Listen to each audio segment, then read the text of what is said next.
Getting pranked has to be one of the worst things that could ever happen to somebody. Now imagine this. You're out here chilling in the mall, right? And some kids with the camera come up to you and ask for your most traumatic experience. So you tell them. But once you tell them, they say womp womp. I read about Womp womp. If somebody says womp womp to me, I'm turning to prime Mike Tyson. They're catching a whole 3-piece combo. I don't care. And have you seen that video of that dude who was like, what's my most traumatic experience? I don't know, but I know yours. What's my most traumatic experience? I don't know, but I know what yours is.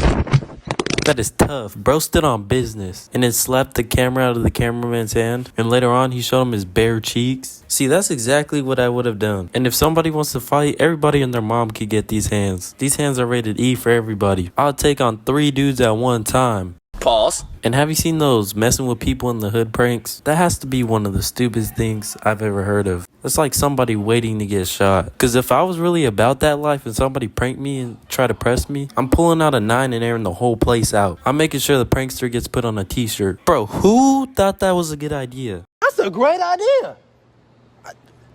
I'm with that. Talk about a lack of education. Doing any prank in the hood is not smart. But then you're pressing people. You're straight up saying, oh, you want the smoke, homie? You want the smoke? Yeah, you're gonna get the smoke, alright. It'll be your last prank video, though, I'll tell you that. I don't think your life is worth some views, bro. It's really not that deep. Now let's talk about the explain it videos. Explain it has to be the most diabolical thing to say in the English language. That's good.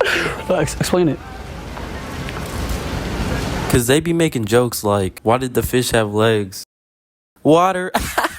And then they hit you with the diabolical statement of explain it. Because the only reason why you laughed is because you didn't want to be rude to them. But now you just backed yourself into the deepest corner. And obviously these people don't know the answer to the question because it was the stupidest joke ever told in the history of jokes. If somebody told me to explain it, I'm throwing their camera and running. Because why would you put me in the diabolical situation like that? People like that don't deserve cameras. And I'm going to be the one to make sure they don't. Now let's talk about stealing pranks. If somebody stole my stuff and started running, I'm turning to prime DK Metcalf and tackling him. Or I'm pulling out my phone and clocking him in the head with it. Took me like 20 tries just to say that one line. Anyways, I'm making sure they don't come home with my stuff. And if they do somehow get away, I'm finding where they live, breaking into their house and stealing everything they own. I don't care. I'm even taking their car. And also those pranks that be pranking people who are just working their normal job. Like, bro, just let people do their jobs in peace. Why you gotta come into the store and harass them? Now, don't get me wrong. I do love pranks. I love watching them. But like, I kind of feel bad for the people who actually get pranked. It's never fun getting pranked. And it's even better when the people who get pranked don't even care and they're like laughing about it. But that's only when the prank isn't overboard. Like some people have the most outrageous pranks